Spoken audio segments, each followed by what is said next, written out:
فاتحة. بسم الله الرحمن الرحيم. الحمد لله رب العالمين الرحمن الرحيم مالك يوم الدين إياك نعبد وإياك نستعين اهدنا الصراط المستقيم صراط الذين أنعمت عليهم غير المغضوب عليهم ولا الضالين. صل على محمد وعلى محمد. اعوذ باللہ من الشیطان الرجیم. بسم اللہ الرحمن الرحیم.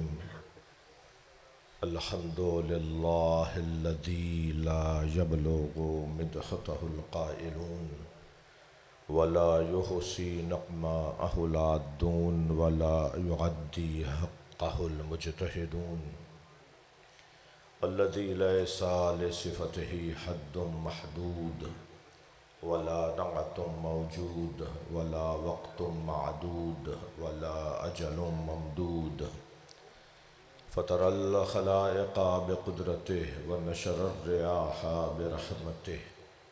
الصلاة والسلام على الرسول المسدد المصطفى الأمجد المحمود الأحمد سیدنا و مولانا و مولا الکونین جد الحسن والحسین معانی ابو القاسم محمد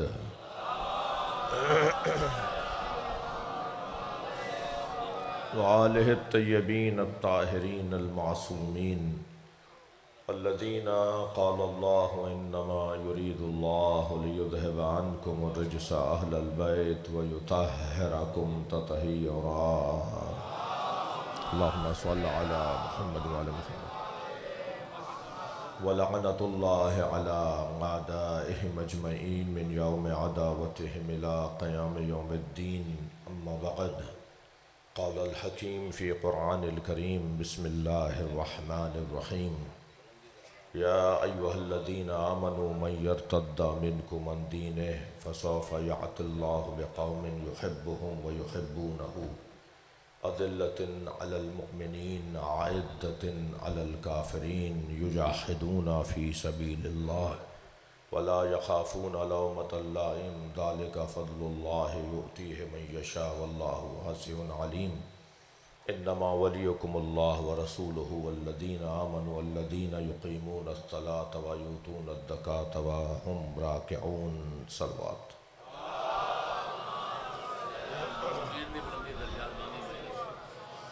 التماس ہے ایک مرتبہ سورہ فاتحہ پڑھ لیجئے، 3 مرتبہ سورہ اخلاص. چودھری اعجاز حسین، چودھری ظہور حسین، چودھری سرفراز حسین اور اس گھرانے کے تمام مرحومین کے لیے، آپ سب کے مرحومین کے لیے، شہدائے ملت، بے وارث صاحبان حق جن کے حق ہماری گردنوں پر ہیں، ان سب کو، ان صاحب خانہ بانی مجلس کے مرحومین کے ساتھ رحم اللہ من قرأ الفاتحہ. بسم اللہ الرحمن الرحیم. الحمد للہ رب العالمین الرحمن الرحیم مالک یوم الدین ایاک نعبد و ایاک نستعین اہدنا الصراط المستقیم صراط الذین انعمت علیہم غیر المغضوب علیہم ولا الضالین. بسم اللہ الرحمن الرحیم. قل هو اللہ احد اللہ الصمد لم یلد ولم یولد ولم یکن له کفوا احد. بسم اللہ الرحمن الرحیم. قل هو اللہ احد اللہ الصمد لم یلد ولم یولد ولم یکن له کفوا احد. اللہم صل علی محمد وعلی محمد. مغفرت کے لیے بلند صلوات.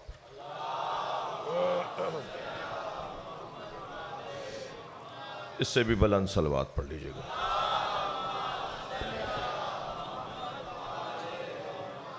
سورہ مبارکہ مائدہ کی 54ویں اور 55ویں 2 آیتیں میں نے پڑھی ہیں.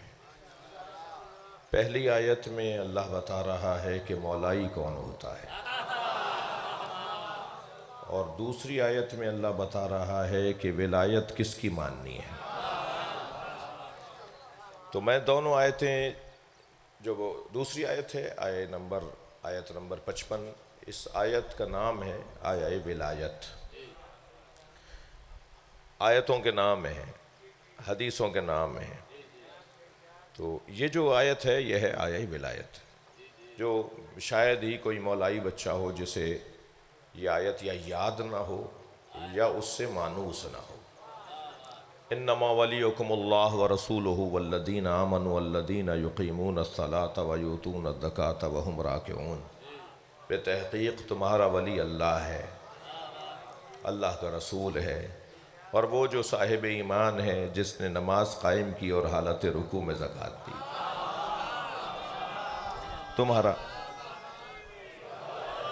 تمہارا ولی وہ جو حالت رکوع میں زکوٰۃ دینے والا ہے۔ تو یہ آیہ ولایت بڑی مشہور آیت 55ویں، اور اس سے پہلے والی جو آیت ہے اس میں اللہ نے مولائیوں کی 6 صفتوں کو بیان کیا ہے۔ ہاں، مولا علی کو بھی شناختی کارڈ کا شیعہ تو چاہیے نہیں، مولا کو وہ شیعہ چاہیے جس کی چال بتائے کہ علی والا ہے، جس کا حلیہ بتائے کہ علی والا ہے، سارا شہر پکار کے کہے اس دکاندار سے سودا خریدو، وہ علیون ولی اللہ پڑھتا ہے، جعلی مال نہیں بیچتا۔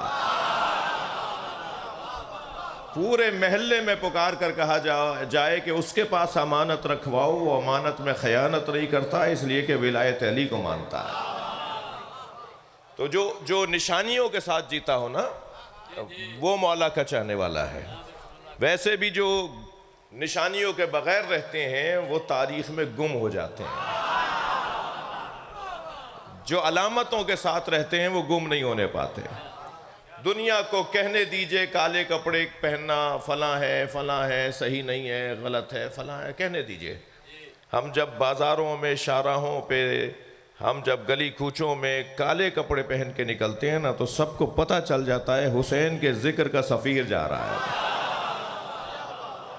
یہ علامت ہے ہماری نا۔ تو علامتوں کے بغیر تو ہم رہ نہیں سکتے، اور جو بھی علامتیں کھو دیتا ہے، جو علامتیں اپنی ضائع کر دیتا ہے، وہ پھر تاریخ میں گم ہو جاتا ہے۔ جی، میں علامتوں کی بات کر رہا ہوں۔ اسی مرحلے پہ ایک جملہ کہہ دیتا ہوں جو میں ہر جگہ کہتا ہوں، یا زیادہ تر جگہ کہتا ہوں، یہاں بھی تکرار کر رہا ہوں۔ مجھے وہ سنی بہت اچھا لگتا ہے جو لاکھوں شیعوں میں ہاتھ باندھ کے نماز پڑھتا ہے۔ کربلا میں، مشہد میں، نجف میں، آئمہ کے مزارات پہ جگہ جگہ ہمیں اہل سنت نظر آتے ہیں ہاتھ باندھے ہوئے۔ لاکھوں شیعوں کے درمیان کوئی سنی نظر آ رہا ہوتا ہے۔ مجھے وہ سنی بہت اچھا لگتا ہے جو لاکھوں شیعوں میں ہاتھ باندھ کے نماز پڑھتا ہے، اور اچھا اس لیے لگتا ہے کہ وہ ہاتھ باندھ کر، لاکھوں شیعوں میں ہاتھ باندھ کر نماز پڑھ کر بتاتا ہے شیعوں سے ڈرنا نہیں، یہ مارتے نہیں ہیں۔ یہ بہت بڑا اعزاز ہے آپ کے لیے، اور ایک اس وجہ سے مجھے وہ اچھا لگتا ہے کہ وہ ہاتھ باندھ کر اعلان کر رہا ہوتا ہے کہ جس دین کو میں نے سمجھا ہے اس پہ عمل کرنے کی جرات بھی رکھتا ہوں۔ مجھے وہ لاکھوں شیعوں میں ہاتھ باندھا ہوا سنی اچھا لگتا ہے، مگر اتنا ہی وہ شیعہ برا لگتا ہے جو 4 سنیوں میں ہاتھ باندھ لیتا ہے۔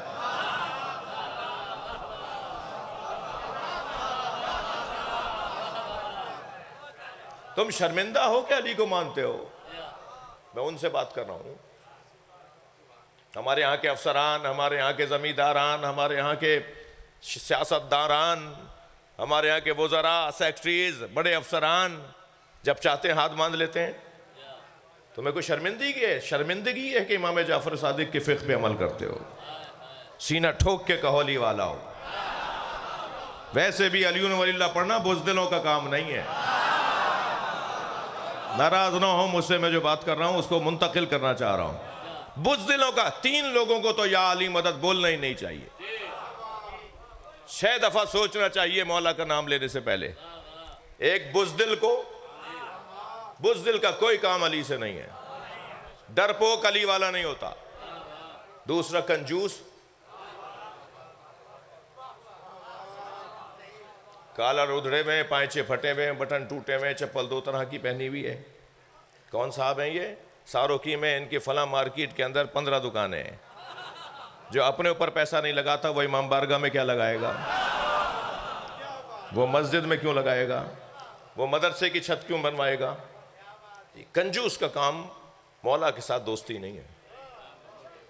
اور تیسرا بندہ جسے 6 دفعہ سوچنا چاہیے مولا علی کا نام لینے سے پہلے، وہ ہے تنگ نظر، چھوٹے دماغ والا، چھوٹی سوچ والا، جو فصیلیں کھڑی کرتا ہو، جو دیواریں کھڑی کرتا ہو۔ جو ایک دوسرے سے لڑائیاں ہی کرنا اس کا زندگی کا حاصل ہو. تنگ نظر چھوٹے دماغ والا علی والا نہیں ہوتا. کراچی یونیورسٹی کے اندر ایک سیمینار ہوا آرگن ڈونیشن کے اوپر کہ اپنے اعضاء کے ہم کسی کو ڈونیٹ کر سکتے ہیں, اپنے بدن کی چیزیں کسی کو ڈونیٹ کر سکتے ہیں.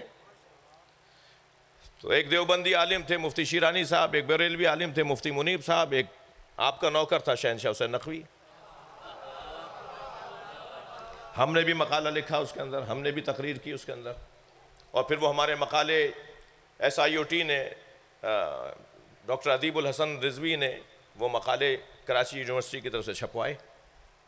تو اس میں ہم نے اپنے مقالے میں لکھا کہ چند شرائط کے تحت ہم اپنے گردے, پھیپھڑے, دل وصیت کر سکتے ہیں کہ اگر میرا ایکسیڈنٹل موت ہو جائے, یعنی میرا حادثہ ہو, دماغ مر جائے اور دل چل رہا ہو, تو یہ میرے لیے جائز ہے کہ میں وصیت کروں کہ میرے آرگن, میرے اعضاء کسی مریض کو دے دیے جائیں تاکہ اس کی زندگی بچ جائے.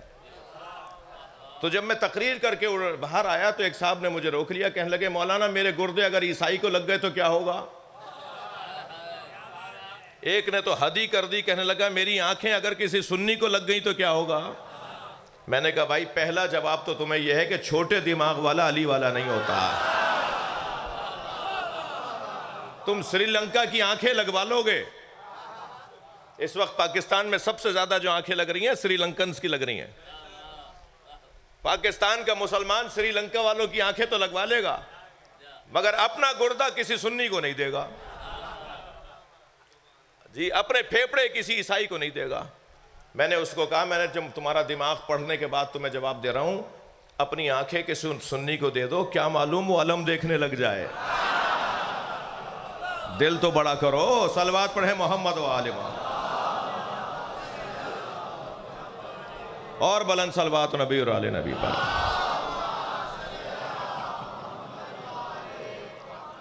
چھ شرائط بیان کی ہیں اللہ نے, 6 شرائط بیان کی اللہ نے علی والوں کی. سننا چاہ رہے ہیں آپ؟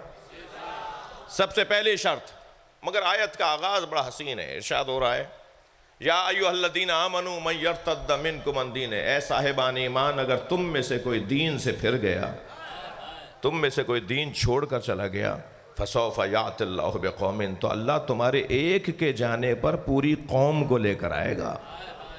تمہارے جانے سے کوئی فرق نہیں پڑے گا, تم چھوڑ کر چلے جاؤ تمہارے جانے سے کوئی فرق نہیں پڑے گا. ناراض نہ ہو کوئی میری بات سے, ہماری وجہ سے مجلسیں نہیں ہیں, ہماری وجہ سے جلوس نہیں نکل رہا ہے, یہ مسجد, یہ مدرسہ, یہ امام بارگاہ ہمارے دم سے نہیں چل رہا, ہم پر ان کا احسان ہے کہ ہم عزاداری کر رہے ہیں. ہمارا کسی پر کوئی احسان نہیں ہے, اس ذکر کا ہم پر احسان ہے کہ ہم اپنی زبان سے ذکر جاری کر رہے ہیں. اللہ اعلان کر رہا ہے خبردار تمہارے جانے سے کوئی فرق نہیں پڑے گا, کل کے جاتے آج چلے جاؤ, کچھ نہیں ہوگا, میرا دین تباہ نہیں ہوگا تمہارے جانے سے. ساری دنیا بھی اگر چلی جائے نا, علی کو اللہ کافی ہے. ساری دنیا بھی اگر چھوڑ کر چلی جائے تو اللہ کو علی کافی ہے. بہت ہے میرے لیے سجدہ کرنے کے لیے, میں جب فخر کرتا ہوں, تکبر کرتا ہوں, تو میں تکبر ہی علی اور محمد کے سجدوں پر کرتا ہوں. فَسَوْفَ يَأْتِ اللَّهُ بِقَوْمٍ, اللہ ایک اور قوم کو لے آئے گا جس کے اندر یہ 6 صفتیں پائی جائیں گی. پہلی صفت یحبہم, اللہ ان سے محبت کرتا ہوگا. دوسری صفت یحبونہ, وہ بھی اللہ سے محبت کرتے ہوں گے. تیسری صفت اللہ اکبر اذلۃ علی المؤمنین, وہ مومنین سے تکبر سے بات نہیں کریں گے, مومنین کے سامنے متواضع ہوں گے. مگر کہیں تواضع تمہاری عادت نہ بن جائے تو کہا اعزۃ علی الکافرین, مگر کافروں سے وہ اکڑ کر بات کریں گے. کہیں الٹا نہ ہو جائے کہ کافروں سے دب کر بات کریں اور مومنوں سے اکڑ کر بات کریں.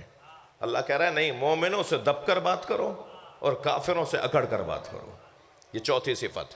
پانچویں صفت سناؤں, یجاہدون فی سبیل اللہ, مسلسل اللہ کی راہ میں وہ جہاد کرتے ہوں گے, کوشش کرتے ہوں گے. چھٹی صفت لا یخافون لومۃ لائم, ملامت کرنے والوں کی ملامت سے وہ خوف زدہ نہیں ہوں گے. دنیا کچھ کہتی رہے, میں تو وہ کہوں گا جو میرا مولا کہہ رہا ہے. بہت لوگ آپ کو ملیں گے کہ جو کچھ کہتے ہیں اور ہمارا اللہ ہم سے کچھ اور کہتا ہے. میرا اس بچوں سے, جوانوں سے سوال ہے کہ ہمیں اللہ کی ماننی ہے یا بندوں کی؟ بندے سارے مل کر ایک بات کریں اور اللہ کچھ اور کہہ رہا ہو تو ہم سارے بندوں کو چھوڑ دیں گے، بات وہ مانیں گے جو اللہ کہہ رہا ہے۔ جی اگر آمادہ ہے تو کہ مثال دے دوں، ساری دنیا اگر کہتی رہے نا کہ ابو طالب نے کلمہ نہیں پڑھا، ہم ساری دنیا کی نہیں سنیں گے، اللہ کا کلام پڑھیں گے کہ اللہ ابو طالب کو مومن بول رہا ہے۔ سورہ مبارکہ انفال،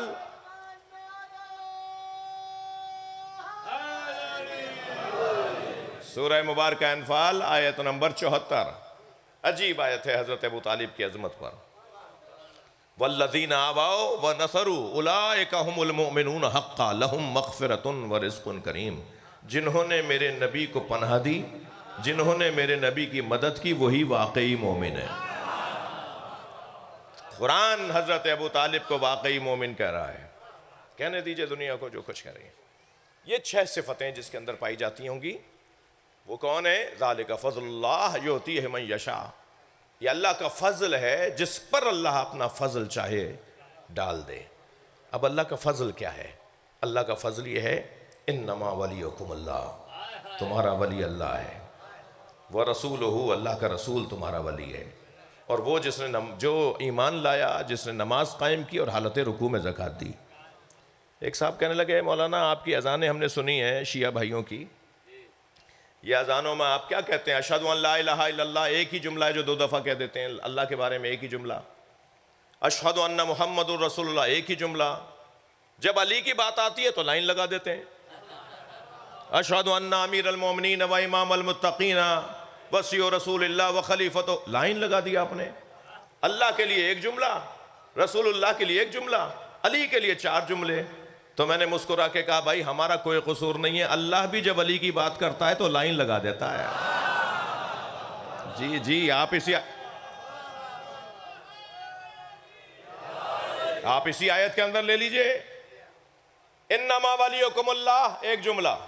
تھک گئے آپ میری باتوں سے؟ ہاں مجھے اندازہ ہے موسم بھی گرم ہے اور پنکھے بھی بند ہو گئے ہیں، مگر آپ کی توجہات جو ہے وہ میرے ساتھ ہیں، میرے لیے یہی بہت غنیمت ہے۔ انما ولیکم اللہ ایک جملہ، ورسولہ ایک جملہ، مگر جب مولا علی کی بات آئی کیا؟ والذین آمنوا الذین یقیمون الصلاۃ ویؤتون الزکاۃ وہم راکعون۔ اللہ تمہارا ولی ہے، رسول تمہارا ولی ہے، اور وہ جو حالت ہے، جو نہ ایمان لایا ایک جملہ، جس نے نماز قائم کی دوسرا جملہ، جو حالت رکوع میں زکوٰۃ دیتا ہے تیسرا جملہ۔ اللہ بھی چاہتا ہے علی کی بات زیادہ ہو۔ میرا مجمع میرے ساتھ ہے تو میں فضائل کی طرف جاؤں۔ اللہ اور اللہ کا رسول یہ چاہتا ہے کہ ہر مجلس کا عنوان علی ہو، ہماری کوئی ملاقات نہ ہو، ہماری کوئی بیٹھک نہ ہو، ہماری کوئی تقریب نہ ہو جس کی سرداری علی نہ کر رہے ہو۔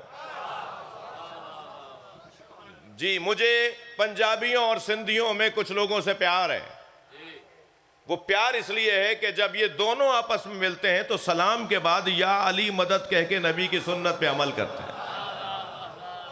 نبی نے کہا ہے ملاقاتوں کا عنوان علی کو بنا لو۔ جس کی ملاقات کا عنوان علی مولا بن جائیں، اس کی ملاقات پھر گناہوں پر مشتمل نہیں ہوگی، جس کی سرداری علی کر رہے ہوں۔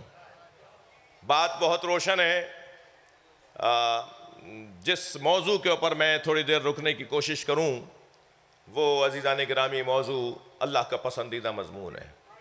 اس بات کے اقرار کے ساتھ کہ میرے اور آپ کے بس کی بات نہیں ہے مولا علی کے فضائل کو بیان کرنا، اس لیے کہ جب سرکار نے فرما دیا ما عرف اللہ الا انا و علی، اللہ کو کوئی جانتا ہی نہیں ہے سوائے مجھ محمد کے اور علی کے۔ ما عرفانی، کوئی مجھے نہیں جانتا الا اللہ و علی، مجھ محمد کو اگر کوئی جانتا ہے تو اللہ جانتا ہے یا علی جانتا ہے۔ فرمایا ما عرف علی الا اللہ وانا، اور علی کو کوئی نہیں پہچان سکتا سوائے اللہ کے اور مجھ محمد کے۔ ہرگز یہ نہیں فرما رہے کہ اللہ کی معرفت کی کوشش نہ کرو، ہرگز یہ نہیں فرما رہے کہ میری مصطفیٰ کی معرفت کی کوشش نہ کرو کیونکہ تم تو جان ہی نہیں سکتے مجھے۔ ہرگز یہ نہیں فرما رہے تم علی کی معرفت کی کوشش نہ کرو اس لیے کہ تم تو علی کو جان ہی نہیں سکتے، یہ نہیں فرما رہے، بلکہ فرما رہے ہیں کہ مجھے اللہ اور علی کے علاوہ کوئی نہیں جانتا، لہٰذا مجھے پہچاننا ہے تو یا قرآن پڑھو یا علی کا فرمان پڑھو۔ اللہ کو میرے اور علی کے علاوہ کوئی نہیں جانتا۔ اگر اللہ کو پہچاننا ہے تو مجھ سے پوچھو اور علی سے پوچھو۔ ایسے علی کو کوئی نہیں جانتا۔ اگر جاننا چاہتے ہو علی کو تو پھر اللہ سے پوچھو اور مجھ محمد سے پوچھو۔ تو جب ہم قرآن سے پوچھتے ہیں مولا علی کے بارے میں تو قرآن میں تو ایسا لگتا ہے کہ سوائے علی کے اللہ نے کوئی بات ہی نہیں کی ہے، اور جب نبی سے پوچھتے ہیں تو ایسا لگتا ہے ساری زندگی نبی نے صرف علی کے علاوہ کوئی بات ہی نہیں کی ہے۔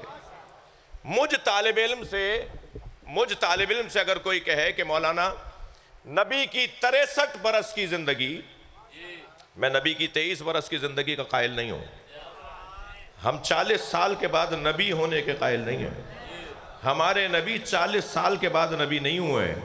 اگر میرے بچوں آپ سے کوئی کہے نا کہ 40 سال کے بعد نبی ہوئے تھے تو ان کو کہہ دیا کرو تمہیں آنے میں 40 سال دیر لگی ہے۔ ہمارا نبی تو اس وقت بھی نبی تھا جب کوئی تھا ہی نہیں۔ ہم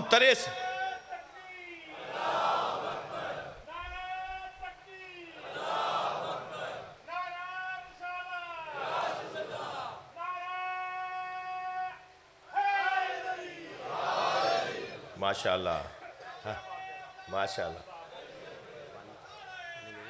نہیں توجہ کر لیا آپ نے۔ 63 برس کی نبوی حیات پر بات ہو، طالب علم ہوں مگر 63 برس کی نبوی حیات سیرت مصطفیٰ پر بات کرنے کے لیے 25-30 مجلسیں تو میرے پاس میٹر بنا ہوا ہے۔ مجھ سے اگر کوئی کہے کہ 40 تقریروں میں سے سرکار کی زندگی کے بارے میں آپ 40 تقریر کر سکتے ہیں، ہمیں ایک جملے میں بتائیں کہ ساری زندگی نبی نے کیا سمجھایا۔ نہیں تھک گئے آپ، تھوڑا گردن ہلائیے، مجلس میں بیٹھے ہیں نا، گردن ہلاتے رہیے، مجھے لگے آپ سن رہے ہیں میری بات۔ ہاں حضور، ایک جگہ ہم مجلس پڑھ رہے تھے تو ایک صاحب بڑے غور سے ہمیں دیکھ رہے تھے۔ میں نے کہا صاحب ان سے زیادہ تو مجمع میں کوئی سمجھدار ہی نہیں ہے، سب سے زیادہ سمجھدار یہی صاحب ہے۔ مگر کیا ہوا، برابر والے کی کوہنی لگی تو وہ گر پڑے۔ تو میں نے مجلس کے بعد پوچھا بھائی کیا ہوا تھا، کہنے لگے یہ آنکھیں کھول کے سو جاتے ہیں۔ تو خدا کے واسطے ذرا گردن ہلاتے رہیے۔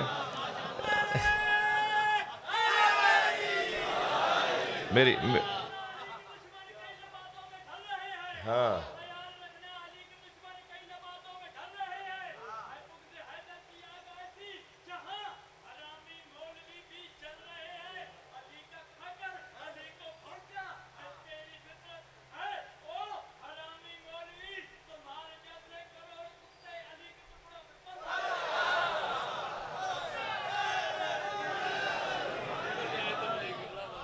اب یہ بھی تو انداز ہے نا سوچنے کا۔ جی وہ حرامی ہی نہیں پل رہے، حلالی بھی علی کے ٹکڑوں پہ پل رہے ہیں۔ سبھی ہم علی کے ٹکڑوں پہ پل رہے ہیں، سب ہم انہی کا کھا رہے ہیں بھائی۔ ہم تو ایک سانس نہیں لے سکتے اگر علی کی اجازت نہ ہو۔ یہ وادی کوئی اور وادی ہے۔ ہم تو ایک لمحہ نہیں گزار سکتے اگر مولا کائنات یا علی کے بچوں کا وجود نہ ہو۔ یہ زمین اپنے اہل کو کھا جائے اگر امام مہدی نہ ہو، یہ آسمان زمین پر گر جائے اگر علی کا بیٹا مہدی نہ ہو۔ ہم سب انہی کا صدقہ کھا رہے ہیں۔ اب یہ بات کچھ لوگ تو سمجھ لیتے ہیں تو وہ حلال کر کے کھاتے ہیں، اور کچھ لوگ سمجھتے نہیں ہیں، مانتے نہیں ہیں، تو پھر وہ کھاتے تو وہ بھی ہیں، اور دنیا میں کوئی نہیں ہے۔ میرے مولا سجاد فرماتے ہیں ان اللہ یقسم ارزاق العباد، اللہ اپنے بندوں کے رزقوں کو معین کرتا ہے، وَعَلَىٰ أَيْدِينَا يُجْرِيهَا، اور ہمارے ہاتھوں تقسیم کرواتا ہے۔ اللہ کا رزق ملتا ہے اسی گھر سے، کوئی اگر کہیں اور سے لینے کی کوشش کرے گا تو بھوکا مرے گا۔ صلوات پڑھ لیں ذرا محمد و آل محمد۔ میں ایک جملہ واحدیہ کرنے جا رہا تھا، وہ جملہ یہ تھا کہ اگر مجھ طالب علم سے کوئی پوچھے کہ سرکار نے 63 برس کی ظاہری حیات میں کیا سمجھایا، تو میں ایک جملے میں یہ کہوں گا کہ نبی نے ساری زندگی یا اللہ سمجھایا یا علی سمجھایا، اس کے علاوہ نبی کا کوئی موضوع ہی نہیں تھا۔ سرکار کی زندگی کا ایک ہی موضوع تھا، یا توحید سمجھاتے رہے یا علی کی ولایت سمجھاتے رہے۔ مولا کا جو عنوان فضیلت ہے اس کے اندر ایک عنوان یہ ہے کہ علی کی ذات میں ضدیں جمع تھیں. جامع الازداد ذات علی کی. اس وقت دن ہے نا، کوئی کہے کہ اسی وقت ساروں کی میں رات بھی ہے، مانیں گے آپ؟ ایک ہی وقت میں دن بھی ہو رات بھی ہو، اسے کہتے ہیں ضد. اور ضد کا جمع ہونا محال ہوتا ہے، اور جہاں ضدیں جمع ہو جائیں وہ ذات معجزہ ہوتی ہے. ایک ہی وقت میں دو ضدوں کا جمع ہو جانا یہ اس ذات کے معجزے ہونے پر دلیل ہے. کائنات میں علی کے علاوہ کوئی وجود نہیں ہے جس میں ضدیں جمع تھی. میں نہیں بول رہا، یہ کہ اہل سنت عالم دین نے نہج البلاغہ کی شرح لکھتے ہوئے، مصر کا عالم دین ہے ابن ابی الحدید معتزلی، اس نے نہج البلاغہ کی 20 جلدوں میں شرح لکھی ہے، اور اس کی 4تھی جلد کے اندر مولا کے فضائل لکھتے ہوئے یہ جملہ اس نے، یہ باب ایک پورا قائم کیا ہے علی مولا کے فضائل کا. وہ کہتا ہے مولا علی کے اندر ضدیں جمع تھیں. دلیل کیا دی اس نے؟ ضدیں کون سی جمع تھیں؟ کہتا ہے کہ اگر کوئی زاہد ہے تو وہ حاکم نہیں ہے، حاکم ہے تو زاہد نہیں ہے. حاکم تو زاہد ہو نہیں سکتا، زاہد ہوتا ہی وہ ہے جو دنیا کو چھوڑ دے.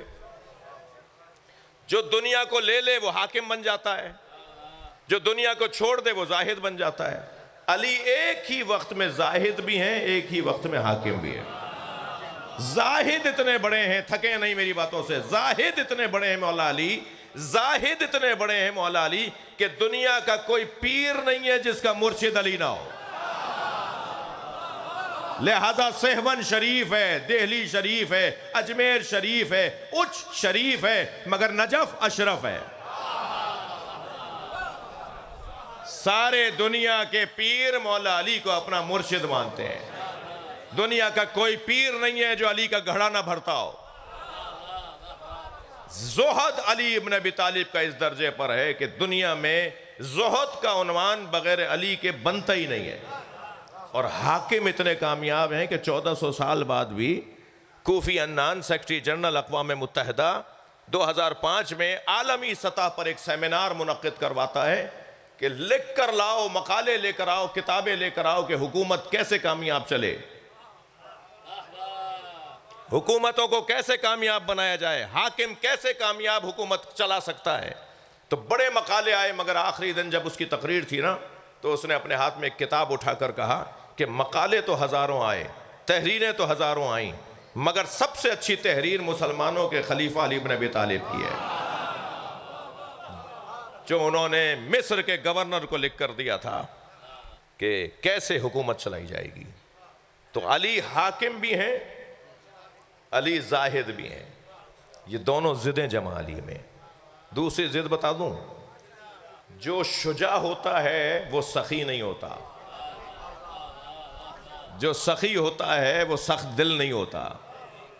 جو شجاع ہوتا ہے اس کا دل سخت ہوتا ہے، وہ جو شجاع ہوتا ہے وہ سخی نہیں ہوتا. سخت دل والا سخی نہیں ہوتا، اور سخی سخت دل والا نہیں ہوتا. علی اس ذات کو کہتے ہیں کہ ایک ہی وقت میں شجاع بھی ہے اور سخی بھی ہے. اللہ اکبر. میدان میں میرے مولا نے اپنے دشمن کو جواب دیا، اس کی تلوار ٹوٹ گئی. تلوار جب ٹوٹ گئی تو علی نے نہتا اپنا قاتل، اپنا دشمن دیکھا تو علی نے اپنی تلوار نیام میں رکھی، اپنے دلدل کو موڑ کر جانے لگے. اس لیے کہ علی نہتوں پہ تو ہاتھ اٹھاتے نہیں ہیں. بڑی عنایت، بولنا شروع ہو گئے ہیں آپ آہستہ. جی بہت شکریہ آپ کا، تھوڑا سا آپ نے بولنا شروع کیا ہے. جی علی علی علی اور علی والے کبھی کسی مجبور پر ہاتھ نہیں اٹھاتے.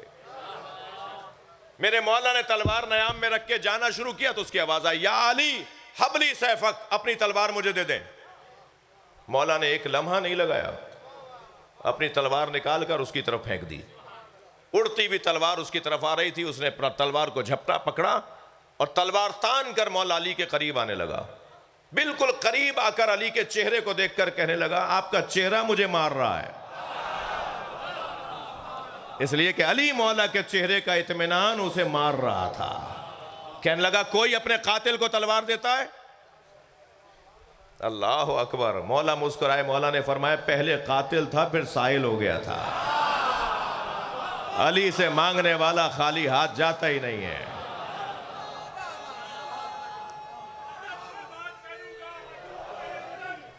واہ.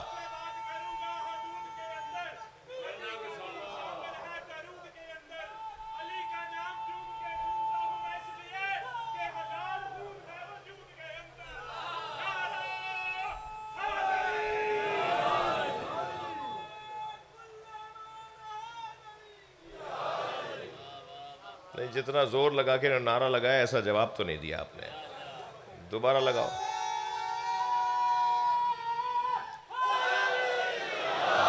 زندہ آباد. مولا کے صدقے میں آپ کا رزق بڑھ جائے. بلند صلوات پڑھیں محمد.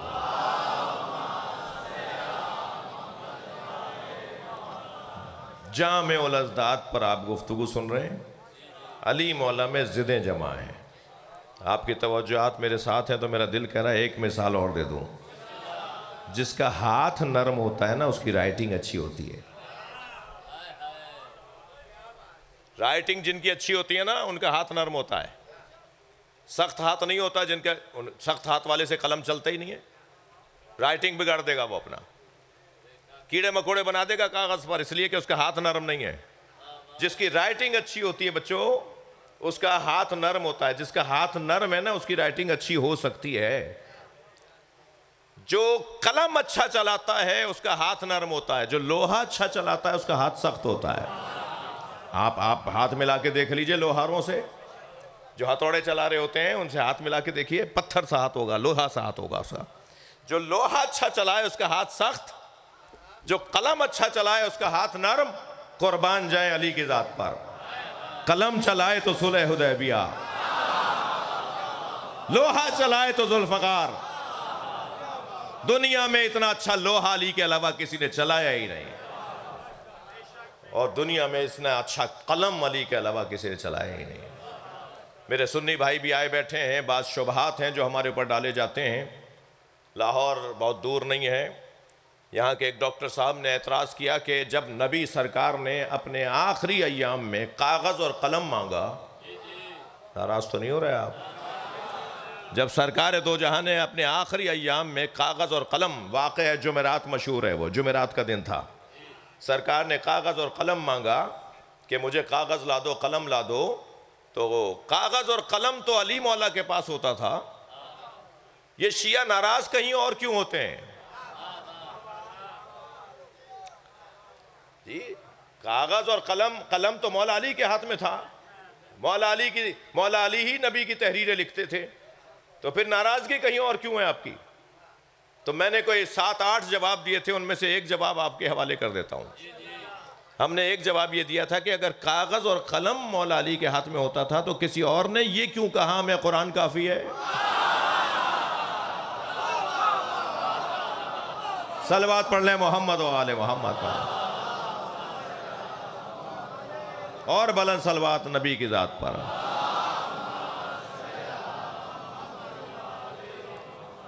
تھوڑی سی بات آگے بڑھے. بات آ گئی ہے جنگ کی, تلوار کی. تو میرا دل کر رہا ہے کہ میں ان بچوں جوانوں کو یہ بتاتا جاؤں کہ مولا علی کے ہاتھ میں جو ذوالفقار تھی نا وہ مولا علی سے باتیں کرتی تھی. میں ایک جگہ تقریر کر رہا تھا, کوئی 10-12 روایتیں میں نے تلاش کی, یعنی جمع کی, کہ مولا علی کی تلوار ذوالفقار جب مولا کہتے تھے لمبی ہو جائے تو وہ لمبی ہو جاتی تھی, جب مولا کہتے تھے چھوٹی ہو جائے تو وہ چھوٹی ہو جاتی تھی. جو دور ہے اس کے لیے لمبا کرنا پڑتا تھا, جو قریب ہوتا تھا اس کے لیے اسے چھوٹا کرنا پڑتا تھا. مولا کی تلوار جو ہے وہ مولا سے بات کرتی تھی اور لڑتے لڑتے بولتی تھی کہ یا علی اسے چھوڑ دیجئے, اس کی نسل میں مومن آنے والا ہے. کبھی مولا سے بات کرتی تھی یہ, اور مولا اس کو جب چلاتے تھے. اچھا اس کی 3 صفتیں تو بڑی حسین لکھی ہیں. اس میں لکھا ہے کانت ضربات علی ابکارا. یہ جو بچے ہیں نا ان کا حق ہے کہ مجھ سے کہیں کہ مولانا عربی میں حدیث سنائیے, تاکہ یہ ابھی گوگل پہ سرچ کر لیں. پہلے آپ ہم سے حوالہ بھی مانگتے تھے نا, اب تو حوالے گوگل میں پڑے ہوئے ہیں جی. آپ ہم سے عربی مانگیے, حوالے مجھے تو ایک پتہ تھا, آپ مجھے 4 اور بتا دیں گے. مولانا آپ کو ایک حوالہ پتا تھا؟ ابھی میں نے گوگل میں سرچ کیا 4 اور نکل آئے. تو آپ ہم سے کہا کریں کہ حدیث عربی میں سنائیے. ہم خطیبوں سے، ہم ذاکروں سے آپ کہا کریں حدیث سنا رہے ہیں نا تو اس کو عربی میں سنا دیجئے. تو میں آپ کو سنا رہا ہوں. کانت ضربات علی ابکارا، علی کی ہر ضربت نئی ہوتی تھی. یعنی اگر مولا علی نے 1000 مرتبہ تلوار اٹھائی ہے نا تو کوئی ضربت دوسری ضربت سے مشابہ نہیں ہوتی تھی. اللہ اکبر. جی، کوئی ضربت دوسری ضربت سے مشابہ نہیں ہوتی تھی. بزرگ بیٹھے ہیں نا، بزرگوں کو حضرت ابو طالب کو خوش کرنے کے لیے اپنے بچوں کی تربیت اچھی کرنا ہوگی. حضرت ابو طالب کی سیرت یہ ہے کہ اپنی اولاد کی تربیت انہوں نے بڑی اچھی کی ہے. حضرت ابو طالب بنی ہاشم کے بچوں میں ہر ہفتے 2 مقابلے کروایا کرتے تھے، بچوں میں مقابلے کروایا کرتے تھے. ایک دوڑ کا مقابلہ اور ایک کشتی کا مقابلہ. جس دن دوڑ کا مقابلہ ہوتا تھا علی آتے ہی نہیں تھے. بڑی نائب. ہاں،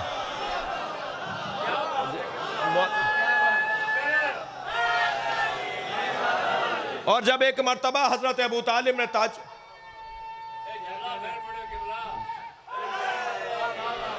جب ایک مرتبہ حضرت ابو طالب نے پوچھ لیا بیٹا آج دوڑنے کا مقابلہ تھا تم نظر کیوں نہیں آئے؟ تو مولا علی نے فرمایا بابا مجھے دوڑنا اچھا لگتا ہی نہیں ہے.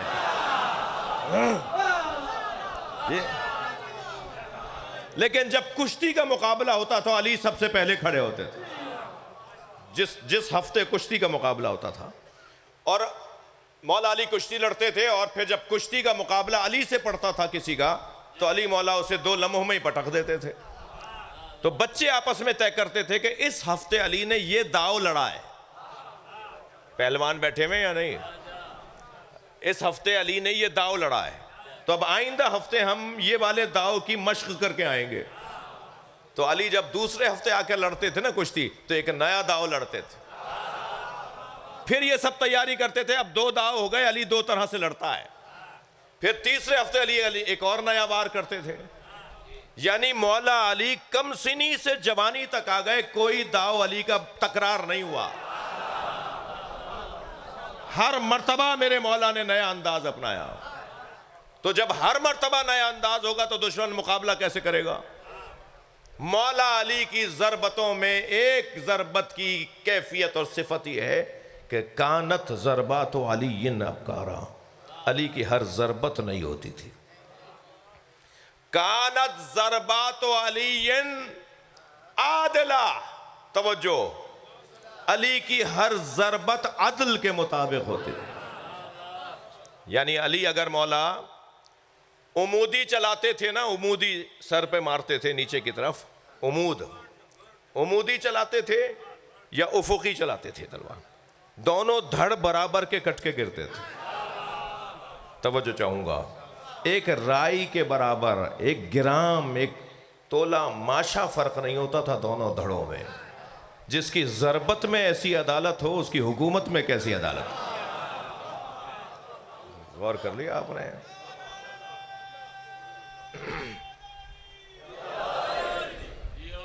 اوہ ماشاءاللہ بھائی، ان کو تو سن کے میرا ہی دل کرتا ہے میں نے سنتا رہوں.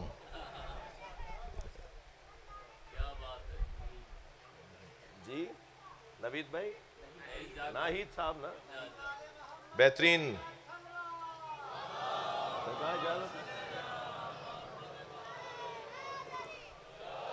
ایک دفعہ میں نے ان سے قصیدہ سنا، مختلف زبانوں میں قصیدہ پڑھتے ہیں، ہر مصرع ایک نئی زبان میں. تو بہترین ذاکرین میں سے ہیں. ذاکرین سے مجھے ویسے ہی بہت پیار ہے، انہوں نے بڑی خدمت انجام دی ہے. جی ہاں، واہ، نہیں ہوتا.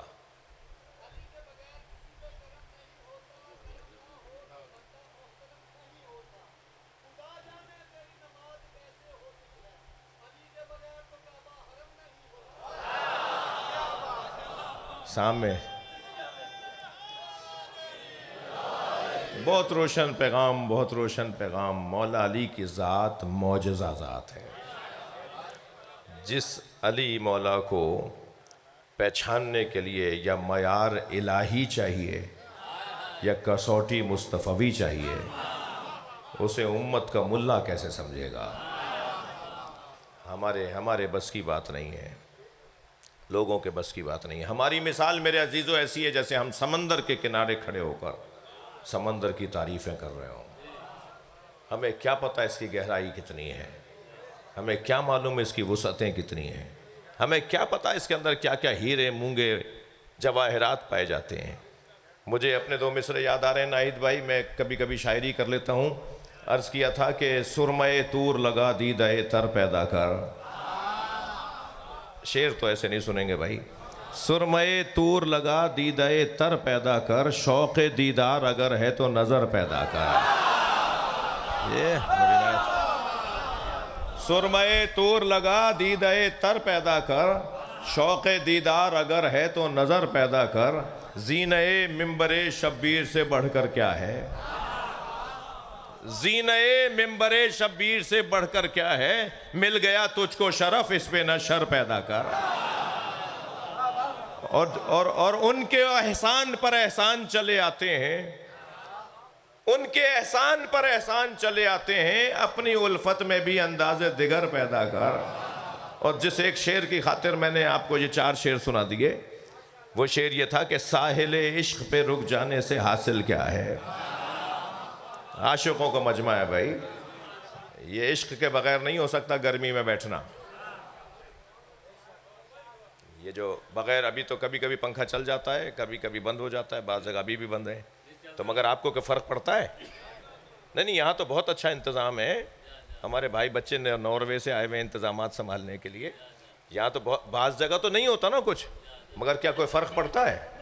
علامہ اقبال کہتے ہیں کہ عشق پر اعمال کی بنیاد رکھ۔ اقبال کے 2 مصرے، عشق پر اعمال کی بنیاد رکھ، عقل کو تنقید سے فرصت نہیں۔ جی عقل تو ان من اگر مگر کرتی رہتی ہے، عشق ہے جو کام کرواتا ہے۔ کئی جگہ دیکھ رہا ہوں، جیسے یہاں ہے، جیسے یہاں ہے، جیسے وہاں ہے، پہلو بدلنے کی جگہ نہیں ہے۔ جیسے بیٹھے ہیں نا ایسے ہی بیٹھے رہیں گے۔ بدن تکلیف میں ہے نا، مگر روح کو غذا مل رہی ہے۔ یہ بغیر عشق کے ہو ہی نہیں سکتا۔ تو عرض کیا ہے کہ ساحل عشق پہ رک جانے سے حاصل کیا ہے؟ ساحل عشق پہ رک جانے سے حاصل کیا ہے؟ ڈوب کر پار اترنے کا ہنر پیدا کر۔ اس وادی عشق میں اگر اترنا ہے نا تو ہمیں اپنا ملاح میثم تمار کو بنانا ہوگا۔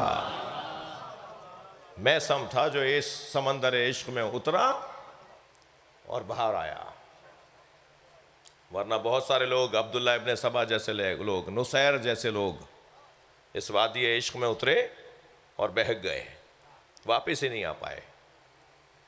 کچھ کو تو مولا علی نے اپنے ہاتھوں سے جلایا، زندہ جلایا۔ علی نے صرف زندہ اسے جلایا جس نے علی کو اللہ بولا ہے۔ زندہ جلایا مولا علی نے عبداللہ ابن سبا کو اور نصیر کو، 2 نام ہیں جن کو مولا علی نے اپنے ہاتھوں سے جلایا ہے۔ کیوں؟ اس لیے کہ وادی عشق میں آئے اور واپس نہیں آ سکے، مگر میثم اترا۔ مولا علی نے فرمایا یہ پودا ہے نا، یہ درخت بنے گا اور اس درخت پہ تمہیں لٹکایا جائے گا میری محبت میں۔ تو ایک صحابی نے کیا دیکھا کہ میثم بہت دور سے ڈھول بھر کے لاتے ہیں اور ایک درخت کو، ایک پودے کو پانی دیتے ہیں۔ تو انہوں نے کہا تم رہتے تو وہاں ہو، پودے کو پانی دینے یہاں آتے ہو؟ کہنے لگے میں اس لیے یہاں آتا ہوں کہ یہی تو وہ پودا ہے جو درخت بنے گا جس پہ میں علی کی محبت میں لٹکوں گا۔ میں اس پودے کو پانی دے رہا ہوں جس درخت کے اوپر مجھے لٹکایا جائے گا۔ اللہ اکبر۔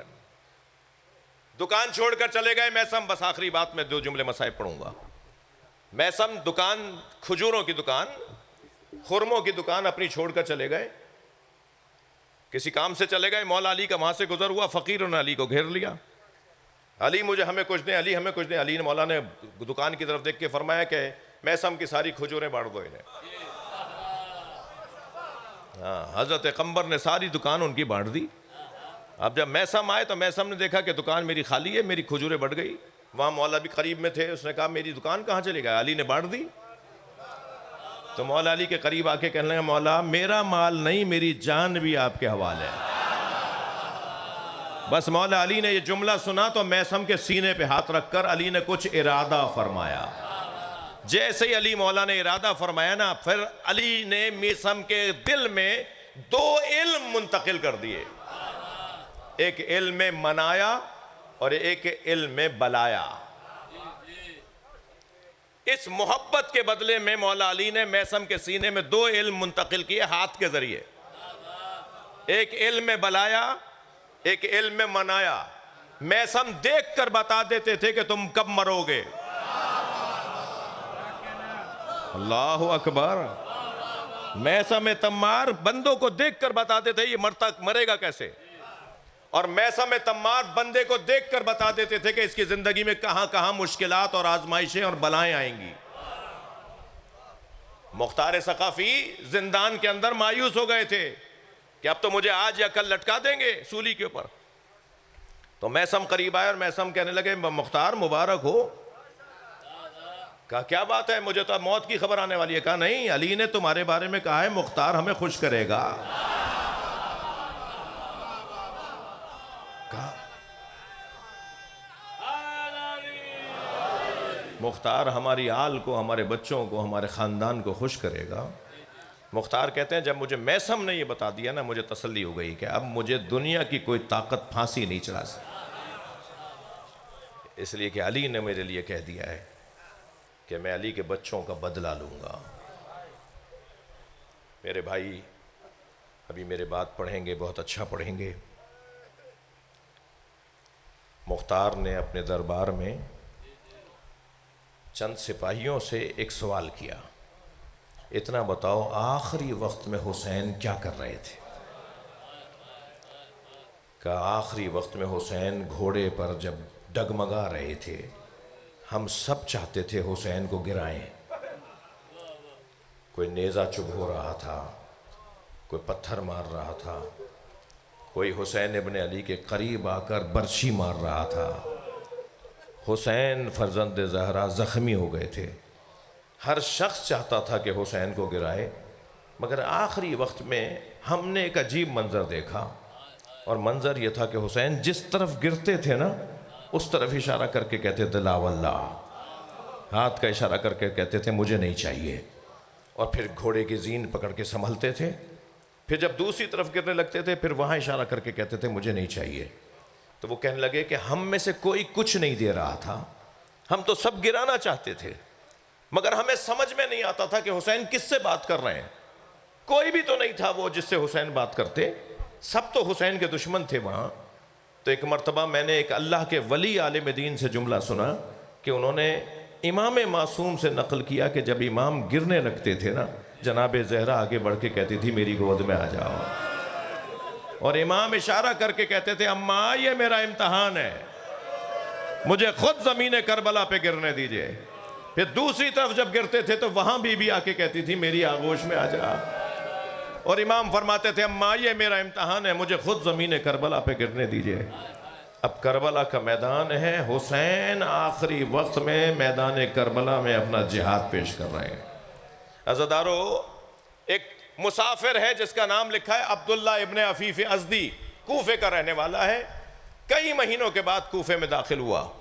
کیا دیکھا؟ دکانیں بند ہیں، بازار بند ہیں، کوئی چہل پہل نہیں ہے، کوئی انسان نظر نہیں آ رہا، کوئی دکان کھلی بھی نہیں ہے. پریشان گھر میں داخل ہوا. بیٹی نے بڑھ کر استقبال کیا. بیٹی نے کہا بابا جلدی دوبارہ تیار ہو جائیے، ایک فاصلے پر بیابان ہے جسے کرب و بلا کہتے ہیں، وہاں ایک باغی نے خروج کیا ہے، اور حاکم کا اعلان یہ ہے کہ اگر اس باغی کو مارنے کے لیے کوفے کے مرد نہ گئے تو انہیں سزا دی جائے گی، کہیں مخبری نہ ہو جائے کہ آپ کوفے میں ہی رہ گئے تھے. عبداللہ کہتا ہے مجھے سمجھ میں نہیں آیا یہ باغی کون ہے. تو میں نے بیٹی سے پوچھا بیٹا اس باغی کا نام کیا ہے؟ کہا بابا باغی کا نام نہیں بتا رہے، بس حکم اتنا ہے کہ باغی کو مارنے جاؤ. کہتا ہے میں نے گھوڑا دوبارہ تیار کیا، گھوڑے پہ بیٹھ کے روانہ ہونے لگا. تو بیٹی نے رخصت کرتے ہوئے کہا بابا آپ جنگ پر جا رہے ہیں نا، اور جنگوں میں مال غنیمت بھی ملتا ہے. اگر کربلا میں جنگ میں مال غنیمت ملے اور اس میں یمنی پتھر مل جائے تو میرے لیے عقیق یمنی لے آئیے گا، میں گلے کا ہار بنانا چاہتی ہوں، میں زیور بنانا چاہتی ہوں۔ عبداللہ کہتا ہے کہ میں گھوڑے پہ بیٹھ کے کوفے سے کربلا گیا۔ کربلا پہنچا تو عاشور کا دن تھا، عصر کا وقت تھا۔ عجیب منظر میں نے دیکھا، ایک 56 سالہ بوڑھا زخمی ہے جس کا امامہ کھل کے اس کی گردن میں آ گیا ہے، وہ لاکھوں سے مقابلہ کر رہا ہے، مگر اس کا جلال ایسا ہے وہ جہاں گھوڑا موڑتا ہے فوجیں بھاگنے لگتی ہیں۔ میں نے ایک بھاگتے ہوئے سپاہی سے کہا یہ اکیلا ہے تم اس سے ڈرتے کیوں ہو؟ تو کہنے لگا تمہیں نہیں پتا اس کے ایک بھائی کا نام عباس تھا۔ وہ کہتا ہے مجھے پھر سمجھ میں نہیں آیا یہ کون ہے جن کے بھائی کا نام عباس ہے، مگر کہتے ہیں عبداللہ کہتا ہے مجھے بس اتنا پتا تھا کہ میں تلوار اٹھا کر ان کا سر اتاروں تو جنگ ٹھنڈی پڑ جائے گی، بس ایک ہی آدمی تو رہ گیا ہے جسے مارنا ہے۔ عبداللہ ابن عفیف ازدی کہتا ہے میں نے اپنا گھوڑا ان کے گھوڑے کے پیچھے لگایا اور چند ذراع کے فاصلے پر میں آ گیا، وہ کچھ آگے تھے، میں بالکل قریب آ گیا۔ قریب آ کر میں نے ارادہ کر کے تلوار نکالی کہ کسی طرح حملہ کروں تو فوراً انہوں نے مڑ کر دیکھا اور مجھے آواز دے کر کہا عبداللہ قریب آؤ، عبداللہ قریب آؤ۔ عبداللہ کہتا ہے میرے ہاتھ پیر کانپنے لگے، یہ کون ہے جو میرا نام جانتے ہیں؟ میں رک گیا تو پھر آواز آئی عبداللہ قریب آؤ۔ میں گھبرا رہا تھا، آگے نہیں بڑھ رہا تھا، تو انہوں نے ہاتھ سے انگوٹھی اتاری اور کہا یہ عقیق یمنی ہے، اپنی بیٹی کو جا کے دینا اور کہنا میں باغی نہیں ہوں، میں نبی کا نواسہ حسین اجرکم اللہ۔ بس آخری جملہ زدارو میں نے اپنے حصے کا خطاب مکمل کیا۔ عبداللہ کہتا ہے کہ میں زمین پر گر گیا، مولا کے پیروں میں گر گیا، مولا حسین آپ ہیں؟ آپ کو یہ سب مارنے آئے ہیں؟ کہاں عبداللہ جلدی چلے جاؤ کوفہ، واپس چلے جاؤ۔ کہا مولا میں آپ کو تنہا چھوڑ کر کیسے چلا جاؤں؟ کہا عبداللہ چلے جاؤ، کچھ دن بعد میری زینب آئے گی، اسے چادریں لا کر دے دینا، نبی زادیاں بے مقنا و چادر ہوگی۔ الا لعنت اللہ علی القوم الظالمین فسیعلم الذین ظلموا ای منقلب۔